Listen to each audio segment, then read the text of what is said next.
Hello, my diamonds and my Teletubbies. We always hear about a man's role. He's supposed to be the protector, the provider, the leader, and that's been drilled into us since the beginning of time. And it's true, men do carry a great responsibility. However, here's the part many people don't talk about. What is a woman's role? Because it's not just to sit back and be pretty with nails and hair, to sit back and just let life pass her by.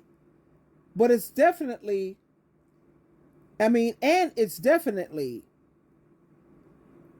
not about her just being a stay-at-home mother or just a stay-at-home wife. The Bible gives us the perfect picture in Proverbs chapter 31. That chapter describes the type of wife and woman who is praised not just by men, but by God himself. And let me tell you, this woman was no ordinary woman. She wasn't weak. She wasn't lazy. She wasn't sitting around waiting for someone else to do everything for her. No, baby. She was a boss. Now, I'm talking about a Christian woman. She is a helper and a partner. In Genesis chapter 2, verse 18, God created woman as a helper that's suitable for a man, which means she's more than just nurturing, because that's definitely her role, to be nurturing. She's also a strong support and a companion. She's not less than him, never that, but she's working alongside him. She's a woman of wisdom and strength. Proverbs 31 describes a woman who is resourceful, she's hardworking, and guess what? Men don't look at women for this, but she's wise. She has common sense. She manages her household. That's why it says in the Bible she had maid servants. She wasn't doing all the work, so obviously since it says maid servants, that's more than one. So she probably had a babysitter, a nanny, and she had a housekeeper. She knew how to delegate. She knew how to be a manager in her household. She makes business decisions, and she contributes to the well-being not only of her family, oh no, she contributes to the well-being of her community. She's a teacher and a guide. In Titus chapter 2, verse 3 through 5, it tells us about older women or women who are more polished, refined, legendary. What are they supposed to be doing?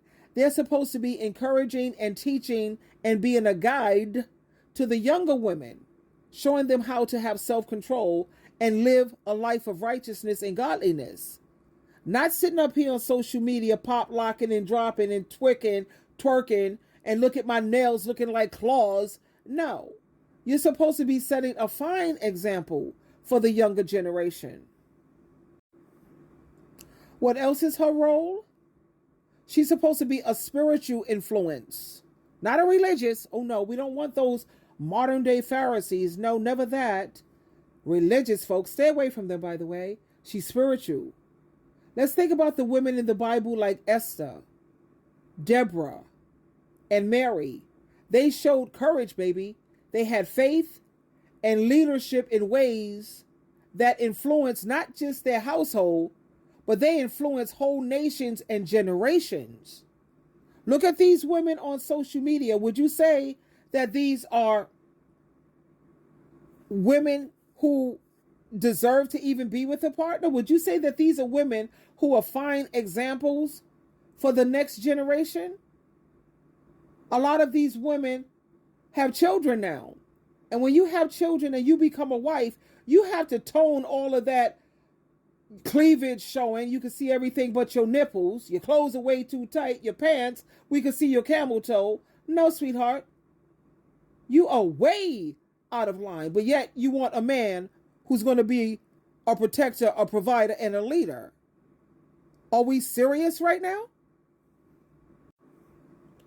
So besides a woman being a nurturer, besides nurturing, a good woman, a decent woman, a woman who's worth hanging on to and fighting for, a Christian woman's role can be seen as building, guiding, encouraging, teaching, influencing, and strengthening both her family and her community through her what? Through her wisdom, through her common sense, and through her faith. And a Christian woman, you always want a woman who's going to be a praying woman. You want somebody who's out here praying for you while you're out there in the world doing battle. And this world is a battlefield. So the last thing a man should be picking a woman based on how big is her knobs and how big is her derriere. What's her head game like? What? You notice how that Proverbs 31 woman, she made money and she saved her money. How do I know she saved her money? Because in order to buy land and property, you have to have saved your money. Is she using her money to go out there to get her hair done and her nails and the latest makeup? There's nothing wrong with a woman taking pride in her looks, as long as she's within reason. Reasonable. I see these females on social media. It's sad. I was just looking at little Kim. The way she looks right now, you pray for her. And she did all of that to herself to try to appease. And you let society make a circus clown out of you. No. A woman is supposed to be wise. Because when you look at Proverbs, and anytime the Bible uses the word wisdom, it always addresses it in a female form. It says, look, go to wisdom, for she is this, and wisdom and her, follow her. Wisdom is always placed as in a female. So women are supposed to be wise. What is wise? You have common sense. You have women who have their bachelor's, their master's, their doctrines, their PhD, but guess what? They have no common sense whatsoever. Now it shows you in the Bible, and it says how this woman, she worked hard with her hands. She made clothing and she sold it. She used to make things, and she go out in the marketplace and she sold. She was a businesswoman, and she knew how to manage her household and make sure that her family was taken care of. I love the way she went out there and she saved her money and she bought property and land. This woman was running things at home and in business. She had wisdom, she had strength, and she had nothing but honor.